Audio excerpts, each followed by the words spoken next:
ତମ ବେଳେ ସିନା ହେ ହେ ହସୁଛ, ମୋର ଖାଲି କହୁଛି ମାନେ ଲୁହ ବହୁଛି। କାହିଁକି ପଚାରୁନ? କାହିଁକି ନା 8 ଦିନ ହେଲା ମୋ ଝିଅଟା ଆଉ ଘରେ ନାହିଁ। ତାକୁ କୋଶଳା ଧରିକି ପଳେଇଛି। ଗାଲିରେ କି ଆଣି ସେ ଲୁଚେଇ ରଖିଛି କି ରେ ପାଳ ସେଇ ଥିଲା ବେଳେ ଜଣା ପଡୁଛି। ହଉ ହଉ ଆମକୁ ଲାଗିଲା ଦେଖିବ ସେ ନଦୀ ତଳେ ହଉ ନ ସେ ପାହାଡ ତଳେ ହଉ ସେ ପାଳ କୋଉଠି ଥିବ ଅମରି ନଦୀ ଭିତରେ ଥିଲା ଗୋଟେ ଲାଗୁଛି। ତମେ ଟିକେ ଖୋଜିକି ଆଣିବ ଆଉ ସେ ଚାରିଆଡେ ବୁଲିକି ଦେଖେ କୋଉଠି ଅଛି।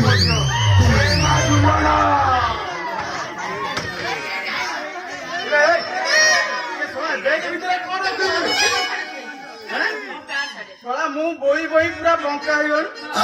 ଏମିତି ଯଦି 8-10 ଦିନ ବହିବି ଆମ ଫିଗର ଆଉ କଣ ରହିବ? ତମେ ବୁଝିଲା କାହିଁକି? ତମର ହିରୋ ଫିଗର ପୁରା ପୁରି ରହିବ। ତାହେଲେ ଚାଲ ହଉ ଚାଲ।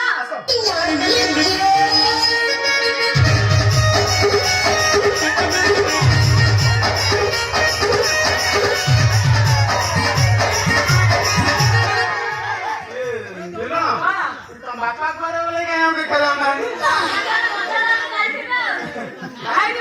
ବୁଢାକୁ ଡାକିବାନି ପୁଣି ହବ କେମିତି? ତମେ ଘର ଭଡ଼ା ଦବାକୁ ପଡିବ ବୋଲି ତମେ ତ ଝିଅକୁ ଫସେଇ ଫସେଇ ବାହା ହେଇ ପଡିବ।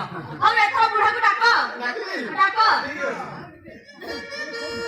ମନ୍ଥନ ବାବୁ, ମନ୍ଥନ ବାବୁ, ମନ୍ଥନ ବା ପାଖରେ କଣ ଅଟି ଗଲୁ ରେ? ବାବୁ ମଥାନ ବାବୁ କିଛି ଡାକିଲାନି ବୋଧେ କିଏ ନୂଆ ଘର ବାଲା ଭଡା ପଡିଲା। ଯିବା ଦେଖିବା କିଏ ଆଇଥିବ।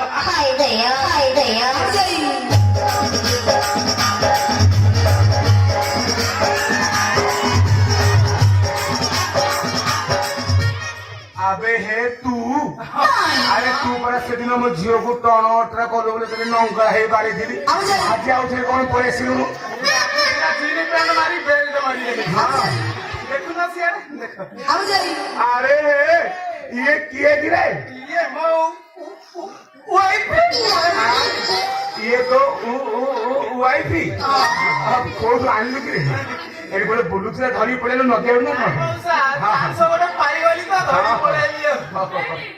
ଆଉ ଛିଡା ହେଲା କାହିଁକି? ଚାଲ ଏଥର ମଉସାକୁ ମୁଣ୍ଡିଆ ମାରିବା।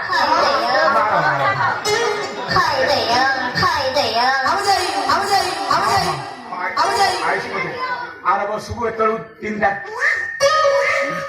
ହଉ ହଇରେ ବାପ ତୋ ୱାଇଫିର କି ଭକ୍ତିରେ ମୋର ପୁରା ମୁଠେଇକି ଧରିଥିଲା ରେ। ଗୋଡ ଗୋଡ ଗୋଡ ହଉ ହଉ ଆଚ୍ଛା।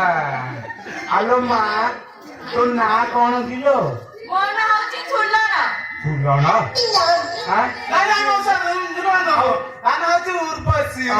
ସେଇଟା କହୁନୁ ଝୁଲଣ ସାରା ମୋ ଝିଅ ନାଁ ସହିତ ମିଶି ଯାଉଛି।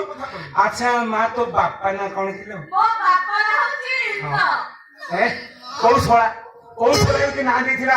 ଝିଅ ନାଁ ଉର୍ବଶୀ ଆଉ ପୁଅ ନାଁ ଇନ୍ଦ୍ର। ଆଲୋ ତୋ କଥା ଶୁଣି ମୋର କାହିଁ ମୋ ଝିଅର ଭୟ ସହିତ ମିଶିଲା ବେଳେ ମୁଁ କାହିଁକି ତମ ଝିଅ ହେବି? ମୁଁ ହଉଛି ଅଲଗା ବାପାର ଝିଅ।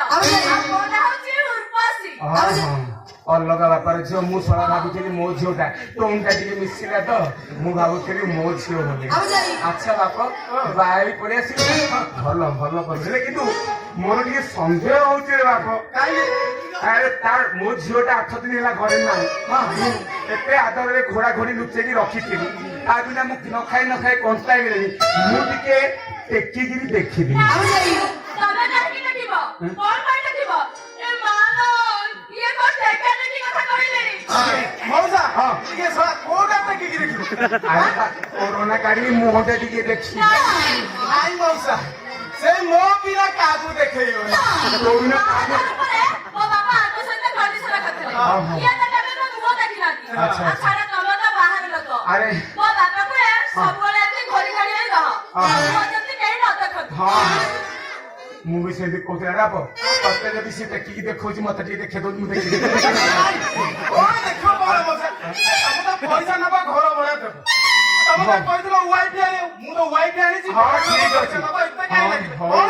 ପୁରା ୱାଇଫି ଆଣିକି ଜିଟୁ ମୋ ଝିଅର ଭୟ ସହିତ ମିଶୁଛି।